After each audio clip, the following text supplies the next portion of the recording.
ഒരു സംശയവും വേണ്ട, മറിയ ദൈവമാണ്. ദൈവമല്ലെങ്കിൽ മറിയയോട് കൊന്ത ചൊല്ലിയാൽ എന്താണ് ഗുണം? കത്തോലിക്ക സഭ എല്ലാ കാലത്തും ബൈബിൾ വിരുദ്ധമായ നിരവധി ദുരാചാരങ്ങളും തിന്മകളും ഔദ്യോഗികമായി തന്നെ സഭയുടെ ഭാഗമാക്കി മാറ്റിയിട്ടുണ്ട്. വിശുദ്ധ കുർബാനയിലെ അപ്പം ക്രിസ്തുവിൻ്റെ ശരീരമായും വീഞ്ഞ ക്രിസ്തുവിൻ്റെ രക്തമായും മാറുന്നു എന്നത് ആദ്യ നൂറ്റാണ്ടുകളിൽ സഭയിൽ ഇല്ലാതിരുന്നതും AD 1215 4-ാം ലാറ്ററൻ കൗൺസിൽ കൂട്ടിച്ചേർത്തതുമാണ്. അതുപോലെ ദണ്ഡവിമോചനം, അപ്പോക്രിഫ പുസ്തകങ്ങൾ കത്തോലിക്ക കാനോൻ്റെ ഭാഗമാക്കിയത്, വിശുദ്ധന്മാരുടെ തിരുശേഷിപ്പുകളുടെ വണക്കം, മറിയയുടെ അമലോത്ഭവം, സ്വർഗാരോപണം, മാർപ്പാപ്പയുടെ അപ്രമാദിത്വം തുടങ്ങിയവയൊക്കെ ഇങ്ങനെ കൂട്ടിച്ചേർക്കപ്പെട്ടവയാണ്. ഈ കൂട്ടത്തിൽ ഏറ്റവും വ്യാപകമായതും ഭക്തിയുടെ പേരിൽ ലോകമെമ്പാടുമുള്ള കത്തോലിക്ക വിശ്വാസികളെ സഭ തന്നെ വിഡ്ഢിവേഷം കെട്ടിക്കുന്നതുമായ ആചാരമാണ് ജപമാല പ്രാർത്ഥന എന്ന കൊന്തചൊല്ലൽ. കത്തോലിക്ക സഭയിൽ വ്യാപകമായ കൊന്തയുടെ ചരിത്രം തേടി പോകുമ്പോൾ അത് മധ്യകാലഘട്ടത്തിലെ ചില പ്രാർത്ഥനാ സമ്പ്രദായങ്ങളുമായി ബന്ധപ്പെട്ടിരിക്കുന്നു. പ്രാർത്ഥനകൾ ആവർത്തിക്കുന്നതുമായുള്ള ഒരു രീതി പുരാതന കാലം മുതൽ തന്നെ നിലവിലുണ്ടായിരുന്നു. അതാണ് പിന്നീട് ജപമാല പ്രാർത്ഥനയായി സഭയിലേക്ക് എത്തിയത് എന്നൊക്കെയാണ് കത്തോലിക്കരുടെ ശക്തമായ വാദം. ഇത് സഭയിലേക്ക് എത്തിയതിൻ്റെ ചരിത്രം നമുക്കൊന്ന് പരിശോധിക്കാം. 11-ാം നൂറ്റാണ്ടിൽ പടിഞ്ഞാറൻ യൂറോപ്പിൽ മുത്തുകൾ ഉപയോഗിച്ച് പ്രാർത്ഥനകൾ എണ്ണുന്ന ഒരു സമ്പ്രദായം വികസിച്ചു വന്നു. അതിൽ പ്രധാനമായും ആവർത്തിച്ചിരുന്നത് സ്വർഗസ്ഥനായ പിതാവേ എന്ന കർത്താവിൻ്റെ പ്രാർത്ഥനയായിരുന്നു. ചിലപ്പോൾ കർത്താവിൻ്റെ പ്രാർത്ഥനയ്ക്ക് ശേഷം നന്മ നിറഞ്ഞ മറിയമേ എന്ന പ്രാർത്ഥനയും കൂട്ടിച്ചേർത്ത് അവർ ചൊല്ലിത്തുടങ്ങി. പരമ്പരാഗത വിശ്വാസം അനുസരിച്ച് 13-ാം നൂറ്റാണ്ടിൽ, അതായത് 1208 വിശുദ്ധ ഡൊമിനിക്കിന് കന്യാമറിയാത്തിൻ്റെ ഒരു പ്രത്യക്ഷത ഉണ്ടാകുകയും അങ്ങനെയാണ് ഈ കൊന്തചൊല്ലൽ ലഭിച്ചത് എന്നൊക്കെയാണ് വിശ്വാസം. ഡൊമിനിക്ക് ഈ ഭക്തിയുടെ തീക്ഷ്ണമായൊരു പ്രചാരകനായിരുന്നു എന്നുള്ളത് സത്യമാണ്. എന്നാൽ ഡൊമിനിക്കിൻ്റെ കാലത്ത് ഇന്നത്തെ നിലയിലുള്ള കൊന്തയോ നന്മ നിറഞ്ഞ മറിയമേ എന്ന പ്രാർത്ഥനയുടെ പൂർണ്ണ രൂപമോ ഉണ്ടായിരുന്നില്ല എന്നുള്ളതും വാസ്തവമാണ്. എങ്കിലും ക്രിസ്തുവിൻ്റെ ജീവിതത്തിലെ രഹസ്യങ്ങളെക്കുറിച്ച് ധ്യാനിച്ചുകൊണ്ട് മറിയയോട് പ്രാർത്ഥനകൾ ഇങ്ങനെ നിരന്തരം ആവർത്തിക്കുന്ന ഒരു രീതിയാണ് അദ്ദേഹം പ്രചരിപ്പിച്ചത്. ഇനി 15-ാം നൂറ്റാണ്ടിലേക്ക് വന്നപ്പോൾ പ്രഷ്യയിൽ ഒരു ഡൊമിനിക് ഉണ്ടായിരുന്നു. കൊന്തയിലെ പ്രധാന ധ്യാന വിഷയങ്ങളായ സന്തോഷം, ദുഃഖം, മഹിമ എന്നിവ 15 രഹസ്യങ്ങളാക്കി വികസിപ്പിച്ചെടുത്തത് ഇദ്ദേഹമാണ്. ഇതോടെ യാന്ത്രികമായ പ്രാർത്ഥനയിൽ എന്തൊക്കെയോ നിഗൂഢതകൾ ഒളിഞ്ഞിരിപ്പുണ്ടെന്നുള്ള ഒരു തോന്നൽ വിശ്വാസികളുടെ ഇടയിൽ ഉണ്ടാകാൻ അത് കാരണമായി. 1569 16-ാം നൂറ്റാണ്ടെത്തിയപ്പോൾ പോപ്പ് പയസ് അഞ്ചാമൻ ഒരു അപ്പോസ്തോലിക ബൂളയിലൂടെ കൊന്തയുടെ ഇന്നത്തെ അടിസ്ഥാന രൂപം പ്രചാരത്തിലാക്കി. അത് സഭ ഔദ്യോഗികമായി അംഗീകരിക്കുകയും ചെയ്തു. ഈ സമയത്തോടെ 15 രഹസ്യങ്ങൾ പൂർണ്ണമാകുന്ന 150 നന്മ നിറഞ്ഞ മറിയമേ പ്രാർത്ഥനകൾ ചൊല്ലുന്ന രീതി സ്ഥിരീകരിക്കപ്പെട്ടു. 1917 ഫാത്തിമയിലെ ദർശനങ്ങളെ തുടർന്ന് ഓരോ ദശകത്തിൻ്റെയും അവസാനം ചൊല്ലുന്ന ഫാത്തിമ പ്രാർത്ഥന, ഓ എൻ്റെ ഈശോയെ എന്നുള്ള ആ പ്രാർത്ഥന കൂടെ കൂട്ടിച്ചേർക്കപ്പെട്ടു. ഏറ്റവും ഒടുവിൽ പോപ്പ് ജോൺ പോൾ രണ്ടാമൻ മാർപ്പാപ്പ ഒരു അപ്പോസ്തോലിക ലേഖനത്തിലൂടെ യേശുവിൻ്റെ പരസ്യ ജീവിതത്തിലെ സംഭവങ്ങളെ അടിസ്ഥാനമാക്കിയുള്ള പ്രകാശത്തിൻ്റെ രഹസ്യങ്ങൾ എന്ന പേരിൽ 2002 കൊന്തയുടെ ഭാഗമായി ചില കാര്യങ്ങൾ കൂടെ ആഡ് ചെയ്തു. ഇതോടെ കൊന്തയിലെ മൊത്തം രഹസ്യങ്ങളുടെ എണ്ണം 20ആയി വർദ്ധിച്ചു. കത്തോലിക്ക സഭയിലെ കൊന്ത ചൊല്ലിയുള്ള നന്മ നിറഞ്ഞ മറിയമേ എന്ന പ്രാർത്ഥന ബൈബിൾ പരമായ കാഴ്ചപ്പാടുകൾക്ക് തീർത്തും വിരുദ്ധമാണ്. അതുപോലെ തന്നെ ഈ പ്രാർത്ഥന യേശുക്രിസ്തുവിനേക്കാൾ മറിയയെ മഹത്വവൽക്കരിക്കുന്നതാണ്. പ്രൊട്ടസ്റ്റന്റ് ക്രിസ്ത്യാനികൾ അതുകൊണ്ട് തന്നെ ഇതിൻ്റെ പൊള്ളത്തരം നിരവധി തവണ ചൂണ്ടിക്കാണിച്ചിട്ടുണ്ട്. അങ്ങനെയുള്ള 10 പ്രധാനപ്പെട്ട വാദങ്ങൾ ഏതൊക്കെയാണെന്ന് ഞാനൊന്ന് അക്കമിട്ട് പറയുവാൻ ആഗ്രഹിക്കുന്നു. ഒന്നാമത്തേത് മാധ്യസ്ഥം തന്നെയാണ്. പ്രാർത്ഥനയുടെ 2ാം ഭാഗമായ പാപികളായ ഞങ്ങൾക്ക് വേണ്ടി ഇപ്പോഴും ഞങ്ങളുടെ മരണസമയത്തും തമ്പുരാനോട് അപേക്ഷിക്കണമേ എന്ന് യേശുക്രിസ്തു ഏക മധ്യസ്ഥനാണെന്ന 1 തിമോത്തി 2:5 പ്രകാരമുള്ള ബൈബിൾ ഉപദേശത്തിന് വിരുദ്ധമായ വാചകങ്ങളാണ് അവിടെ ചൊല്ലുന്നത്. ദൈവം ഒരുവനല്ലോ, ദൈവത്തിനും മനുഷ്യർക്കും മധ്യസ്ഥനോ ഒരുവൻ എന്നാണ് കൃത്യമായി ആ വാക്യത്തിൽ പറയുന്നത്. രണ്ടാമത്തേത്, രക്ഷയുടെ ഉറവിടം ക്രിസ്തു മാത്രമാണ്. കർത്താവിനോട് അപേക്ഷിക്കാൻ മറിയത്തിൻ്റെ മധ്യസ്ഥം തേടുന്നത് യേശുക്രിസ്തുവിലൂടെ മാത്രമേ രക്ഷയുള്ളൂ എന്ന അടിസ്ഥാന സത്യത്തെ ലഘൂകരിക്കുന്ന കാര്യമാണ്. രക്ഷയ്ക്കായി മറ്റൊരു സഹായം തേടുന്നത് യേശുക്രിസ്തുവിൻ്റെ രക്ഷാപദ്ധതിയിലെ പൂർണ്ണമായി നടപ്പിലാക്കപ്പെട്ട കാൽവറി ബലിയെ വില കുറച്ച് കാണിക്കുന്നതിന് തുല്യമാണ്. മറ്റൊരുത്തനിലും രക്ഷയില്ല, നാം രക്ഷിക്കപ്പെടുവാൻ ആകാശത്തിന് കീഴിൽ മനുഷ്യരുടെ ഇടയിൽ നൽകപ്പെട്ട വേറൊരു നാമവുമില്ല എന്നാണ് അപ്പോസ്തല പ്രവൃത്തി 4:12 പറയുന്നത്. മൂന്നാമത്, മറിയത്തിന് അതിരുകടന്ന മഹത്വം നൽകുന്നു. ജപമാല പ്രാർത്ഥനയിൽ 50 തവണ ആവർത്തിക്കുന്നതിലൂടെ യേശുക്രിസ്തുവിന് ഉള്ളതിനേക്കാൾ കൂടുതൽ ശ്രദ്ധയും ഭക്തിയും മറിയത്തിന് നൽകുന്നു. ഇത് യേശുവിനെ രക്ഷകനും ദൈവവുമായി ആരാധിക്കാനുള്ള പ്രാധാന്യം വിശ്വാസികളുടെ ഇടയിൽ കുറഞ്ഞ് മനസ്സിലാക്കുവാനുള്ള കാരണമായി മാറുന്നു. ഇത് യേശുവിനെ രക്ഷകനും ദൈവവുമായി ആരാധിക്കുക എന്നുള്ള ആ പ്രാധാന്യം കുറച്ചിട്ട് മറിയയ്ക്ക് വലിയ പ്രാധാന്യം നൽകുന്ന കാര്യമാണ്. നാലാമത്തേത്, മറിയയെ തമ്പുരാൻ്റെ അമ്മ എന്ന് വിളിക്കുന്നു. പരിശുദ്ധ മറിയയെ തമ്പുരാൻ്റെ അമ്മ എന്നാണ് ജപമാല പ്രാർത്ഥനയിൽ മറിയയെ സംബോധന ചെയ്യുന്നത്. മറിയം മനുഷ്യനായ യേശുവിന് ജന്മം നൽകി എന്നുള്ളത് വാസ്തവമാണ്. എന്നാൽ അവൾ ത്രിത്വത്തിലെ ദൈവത്തിൻ്റെ സൃഷ്ടാവല്ല. ഈ പദവി മറിയത്തിന് ദൈവമഹത്വത്തിൻ്റെ ഒരു ഭാഗമായി നൽകുന്നു എന്നതാണ് ഈ പ്രാർത്ഥനയിലെ ഗുരുതരമായ അപകടം. ഇത് ക്രിസ്തുവിൻ്റെ ദൈവത്വത്തെയും മനുഷ്യത്വത്തെയും ഒരേപോലെ അംഗീകരിക്കുന്ന ഒരു ക്രിസ്തുശാസ്ത്രപരമായ പ്രസ്താവനയാണെന്നൊക്കെ പറഞ്ഞ് ന്യായീകരിക്കാനാണ് കത്തോലിക്കർ ശ്രമിക്കുന്നത്. 5, വെറുതെ ആവർത്തിക്കപ്പെടുന്ന പ്രാർത്ഥനകൾ. ജപമാല ഉരുട്ടി ഈ പ്രാർത്ഥന ആവർത്തിച്ച് ചൊല്ലുന്നത് അർത്ഥമില്ലാത്തതും വിജാതീയരുടെ രീതിയിലുള്ളതുമായ ആവർത്തന പ്രാർത്ഥനകൾ ഒഴിവാക്കാൻ യേശുക്രിസ്തു നൽകിയ ഉപദേശത്തിന് വിരുദ്ധമാണ്. എന്താണ് യേശുക്രിസ്തു പറഞ്ഞത്? പ്രാർത്ഥിക്കയിൽ നിങ്ങൾ ജാതികളെ പോലെ ജൽപ്പനം ചെയ്യരുത്.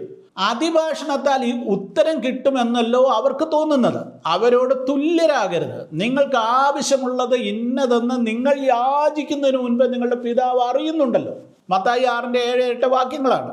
ഇനി 6-ാമത്തേത്, മറ്റു വിശുദ്ധരെ കൂടെ മാധ്യസ്ഥരാക്കുന്നു. ഈ നന്മ നിറഞ്ഞ മറിയമേ എന്ന പ്രാർത്ഥനയിലൂടെ മറിയ ഉൾപ്പെടെ മരിച്ചുപോയ വിശുദ്ധരോടെല്ലാം നമുക്ക് വേണ്ടി ദൈവത്തോട് സംസാരിക്കാൻ കഴിയുന്ന ഒരു അവസ്ഥയിലാണ് ഇരിക്കുന്നതെന്ന് നമ്മൾ സ്ഥാപിക്കുകയാണ്. എന്നാൽ ബൈബിൾ വിശുദ്ധന്മാരുടെ മാധ്യസ്ഥത്തെ ഒരു തരത്തിലും പ്രോത്സാഹിപ്പിക്കുന്നില്ല. അങ്ങനെ ഒരു വാക്യവും വേദപുസ്തകത്തിലില്ല. 7-ാമത്തെ കാര്യം, മരണസമയത്തെ സഹായം. ഞങ്ങളുടെ മരണസമയത്തും തമ്പുരാനോട് അപേക്ഷിക്കണമേ എന്ന അപേക്ഷ മരണം ഒരു ഭീകരമായ അവസ്ഥയായി ചിത്രീകരിക്കുകയും ആ സമയത്ത് യേശുക്രിസ്തുവിൻ്റെ കൃപയേക്കാൾ മറിയത്തിൻ്റെ സഹായം ആവശ്യമാണ് എന്ന് ധ്വനിപ്പിക്കുകയും ചെയ്യുന്നതാണ്.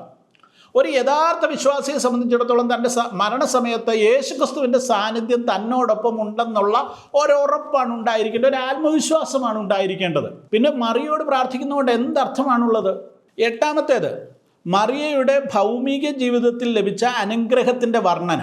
പ്രാർത്ഥനയുടെ ആദ്യ ഭാഗം, അതായത് ലൂക്കോസിൻ്റെ സുവിശേഷം 1:28-42 വാക്യങ്ങളിലായിട്ട് കാണുന്ന മറിയത്തിന് ഈ ഭൗമിക ലോകത്തിൽ വെച്ച് ജീവിതത്തിൽ വെച്ച് ലഭിച്ച കൃപയെയും അനുഗ്രഹത്തെയും പദവിയെയും കുറിച്ചുള്ള പ്രസ്താവനകളാണ്. അത് ദൈവപുത്രൻ്റെ ഭൂമിയിലേക്കുള്ള പ്രവേശനത്തിനായി നൽകപ്പെട്ട കൃപ മാത്രമാണ്. ഇതിനെ അടിസ്ഥാനമാക്കി സ്വർഗത്തിൽ മറിയയ്ക്ക് എന്തെങ്കിലും മാധ്യസ്ഥം വഹിക്കാനുള്ള ഒരു അധികാരം നൽകിയിട്ടുണ്ട് എന്ന് വാദിക്കുന്നത് യുക്തിരഹിതമാണ്, വചനവിരുദ്ധവുമാണ്. 9-ാമത്തെ കാര്യം, ബൈബിളിൽ മറിയത്തിന് ഇങ്ങനെ ഒരു പദവി നൽകിയിട്ടില്ല. മറിയം അനുഗ്രഹീതയും ദൈവകൃപ ലഭിച്ചവളുമാണ്. എന്നാൽ മറിയ ക്രിസ്തുവിൻ്റെ അനുയായികളെ പോലെ ഒരു ദാസി മാത്രമാണെന്ന് അവൾ തന്നെ ലൂക്കോസിൻ സുവിശേഷം 1:38 വ്യക്തമാക്കുന്നുണ്ട്. ആ മറിയയ്ക്ക് ദൈവത്തോട് അപേക്ഷിക്കാൻ പ്രത്യേകമായ ഒരു അധികാരം നൽകിയിട്ടുള്ളതായി ബൈബിൾ പറയുന്നില്ല. അവസാനത്തെ 10-ാമത്തേത്, ഈ പ്രാർത്ഥനയുടെ പൂർണ്ണ രൂപം ബൈബിളിലില്ല. പ്രാർത്ഥനയുടെ ആദ്യ വരികൾ ബൈബിളിൽ നിന്ന് എടുത്തിട്ടുള്ളതാണെങ്കിലും 2-ാം ഭാഗം, അതായത് അപേക്ഷ, 15-ാം നൂറ്റാണ്ടിൽ സഭ കൂട്ടിച്ചേർത്തതാണ്. അതിനാൽ തന്നെ ഈ പ്രാർത്ഥന പൂർണ്ണമായും ബൈബിളിൽ അടിസ്ഥാനമില്ലാത്തതും സ്വന്തം വിശ്വാസികളെ ക്രിസ്തുവിൽ നിന്ന് തെറ്റിച്ച് കളയുന്നതുമാണ് എന്നുള്ളതാണ് 10-ാമത്തെ കാര്യം. സത്യത്തിൽ മറിയ ആരാണ്? കർത്താവിൻ്റെ ദാസി എന്നാണ് സ്വയം മറിയ തന്നെ വിശേഷിപ്പിക്കുന്നത്. ഈ കൊന്ത സമ്പ്രദായം മറിയത്തെ ദൈവത്തിനും ക്രിസ്തുവിനും തുല്യമായി ഉയർത്തി നിർത്തുന്നു. നമ്മുടെ ചോദ്യം ലളിതമാണ്. മധ്യസ്ഥയും സഹരക്ഷകയും അല്ലാത്ത ഒരു സൃഷ്ടിയോട് കൊന്ത ചെല്ലുന്നത് വിഡ്ഢിത്തം അല്ലെങ്കിൽ പിന്നെ എന്താണ്? ഇത് കേവലം വിഡ്ഢിത്തമല്ല, ഇത് ക്രിസ്തുവിൻ്റെ രക്ഷാകർമ്മത്തിന് നേരെയുള്ള കടുത്ത ദൈവശാസ്ത്രപരമായ കടന്നുകയറ്റം തന്നെയാണ്. കൊന്ത ചൊല്ലലിനെതിരായ ഏറ്റവും വലിയ ബൈബിൾ പരമായ വിമർശനം അത് ക്രിസ്തുവിൻ്റെ ഏക മധ്യസ്ഥതയെ കവർന്നെടുക്കുന്നു എന്നതാണ്. ബൈബിൾ എന്താണ് പറയുന്നത്? ദൈവത്തിനും മനുഷ്യർക്കും മധ്യസ്ഥൻ ഒരുവൻ മാത്രമാണ്. അവൻ മനുഷ്യപുത്രനായ ക്രിസ്തുവാണ്. അവൻ മനുഷ്യനായ യേശു ക്രിസ്തുവാണ്. 1 തിമോഥെയോസ് 2:5. ഇതിലും വ്യക്തമായി ഈ പ്രമാണം പറയേണ്ട ആവശ്യമുണ്ടോ? പൂർണ്ണ മനുഷ്യനും പൂർണ്ണ ദൈവവുമായ ക്രിസ്തുവിനും മാത്രമേ നമ്മെ പിതാവിനോട് അനുരഞ്ജിപ്പിക്കുവാൻ സാധിക്കുകയുള്ളൂ. നിങ്ങൾ മറിയയെ ഇടനിലക്കാരിയാക്കുന്നത് എന്തിനു വേണ്ടിയാണ്? നിങ്ങൾ നേരിട്ട് ദൈവത്തിൻ്റെ കൃപാസനത്തിലേക്ക് കടന്നു ചെല്ലുവാൻ ക്രിസ്തു ഒരു വഴി തുറന്നു വച്ചിരിക്കുകയാണ്. ആ വഴി അടച്ചുവെച്ച് മറ്റൊരു വാതിക്കൽ വന്ന് മറ്റൊരു സൃഷ്ടിയുടെ മുമ്പിൽ മുട്ടുകുത്തി നിൽക്കേണ്ടി വരുന്നത് എത്ര അപമാനകരമായ കാര്യമാണ്. ക്രിസ്തുവിൻ്റെ കാൽവറി മരണത്തെ തന്നെയല്ലേ നിങ്ങൾ അപമാനിക്കുന്നത്?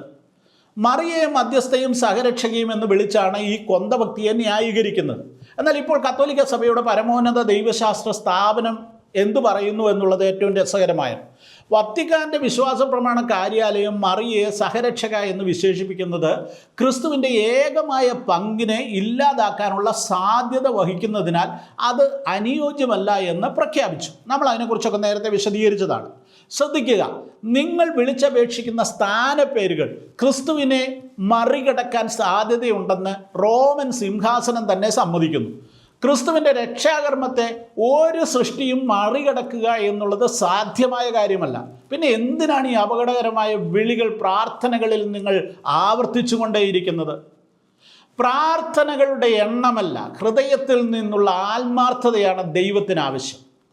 എന്നാൽ കൊന്ത ചൊല്ലലിൽ 53 തവണ നന്മ നിറഞ്ഞു മറിയുമേ എന്ന് യാന്ത്രികമായി ആവർത്തിക്കുന്ന ഈ പ്രാർത്ഥന യേശുക്രിസ്തുവിൻ്റെ നേരിട്ടുള്ള താക്കീതിന് വിരുദ്ധമാണ് എന്നുള്ളത് പ്രത്യേകം ശ്രദ്ധിക്കുക. പ്രാർത്ഥിക്കയിൽ നിങ്ങൾ ജാതികളെ പോലെ ജൽപ്പനം ചെയ്യരുത്. അതിഭാഷണത്താൽ ഉത്തരം കിട്ടുമെന്നല്ലോ അവർക്ക് തോന്നുന്നത്. അവരോട് നിങ്ങൾ തുല്യരാകരുത്. നിങ്ങൾക്ക് ആവശ്യമുള്ളത് ഇന്നതെന്ന് നിങ്ങൾ യാചിക്കുന്നതിന് മുൻപേ നിങ്ങളുടെ പിതാവ് അറിയുന്നുവല്ലോ. മത്തായി 6:7-8 വാക്യങ്ങളിൽ അത് വ്യക്തമായി എഴുതിയിരിക്കുകയാണ്. കൊന്ത ചൊല്ലുന്നവർ മുത്തുമണി എണ്ണി എണ്ണി പ്രാർത്ഥിക്കുമ്പോൾ കൃത്യമായി എണ്ണത്തിലുള്ള വാക്കുകൾക്ക് പ്രാധാന്യം നൽകപ്പെടുന്നു. അതിലൂടെ അവർ ചെയ്യുന്നത് യേശു വിലക്കിയ ജാതികളുടെ രീതിയായ ഈ ആവർത്തിച്ചുള്ള ജൽപ്പനങ്ങൾക്ക് ഭക്തിയുടെ പേരിൽ ഒരു മഹത്വവൽക്കരണം നടത്തുകയാണ്. മറിയം ഇന്ന് ഭൂമിയിൽ ജീവിച്ചിരിക്കുന്നവരല്ല. അവർ സ്വർഗസ്ഥയാണെങ്കിലും ജീവിച്ചിരിക്കുന്നവരെ സംബന്ധിച്ചിടത്തോളം മരിച്ച വ്യക്തിയുമാണ്. ബൈബിൾ മരിച്ചവരുമായി സംവദിക്കുന്നതിനെക്കുറിച്ച് ആവർത്തന പുസ്തകം 18-10-12 വാക്യങ്ങളിൽ വളരെ വ്യക്തമായി പറയുന്നു. മരിച്ചവരോട് അപേക്ഷിക്കുന്നവനോ ആരും നിങ്ങളുടെ ഇടയിൽ ഉണ്ടായിരിക്കരുത്. ഈ കാര്യങ്ങൾ ചെയ്യുന്നവരെല്ലാം യഹോവയ്ക്ക് വെറുപ്പാകുന്നു. മരിച്ചവരുമായി സംസാരിക്കുന്നത് ദൈവത്തിന് വെറുപ്പായ കാര്യമാണെന്നാണ് ആവർത്തന പുസ്തകം വ്യക്തമാക്കുന്നത്. കൊന്ത ചൊല്ലുമ്പോൾ നിങ്ങൾ തമ്പുരാനോട് അപേക്ഷിക്കണമേ എന്ന് മറിയയോട് ആവശ്യപ്പെടുകയാണ്.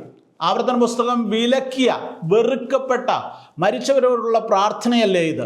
ഇനി വളരെ സിമ്പിളായൊരു ചോദ്യം ഞാൻ നിങ്ങളോട് ചോദിക്കട്ടെ. ലോകമെങ്ങുമുള്ള കോടിക്കണക്കിന് കത്തോലിക്കരാണ് ഒരേ സമയം നന്മ നിറഞ്ഞ മറിയമേ എന്ന പ്രാർത്ഥന ചൊല്ലുന്നത്. ലോകമെമ്പാടുമുള്ള കോടിക്കണക്കിന് ആളുകളുടെ പ്രാർത്ഥനകൾ ഒരേ സമയം കേൾക്കത്തക്ക നിലയിൽ മറിയത്തിന് എന്ത് പ്രത്യേകതയാണുള്ളത്? അങ്ങനെ കേൾക്കാൻ മറിയത്തിന് സാധിക്കുമോ? സാധിക്കുമെന്ന് നിങ്ങൾ വിശ്വസിക്കുന്നത് കൊണ്ടാണല്ലോ ഇങ്ങനെ പ്രാർത്ഥിക്കുന്നത്. അപ്പോൾ ഒരു സംശയവും വേണ്ട, നിങ്ങൾ മറിയത്തെ ദൈവമായി തന്നെയാണ് കരുതുന്നത്. ദൈവത്തിൻ്റെ ഗുണങ്ങളായ സർവ്വജ്ഞാനവും സർവ്വവ്യാപിത്വവും ഉണ്ടെങ്കിലല്ലേ അമേരിക്കയിലും ആഫ്രിക്കയിലും വത്തിക്കാനിലും കൊച്ചിയിലും ഒക്കെ ഇരുന്ന് ഒരേ സമയം നടത്തുന്ന പ്രാർത്ഥന മറിയയ്ക്ക് കേൾക്കാനും ഗ്രഹിക്കാനും മറുപടി നൽകാനും ഒക്കെ സാധിക്കുകയുള്ളൂ.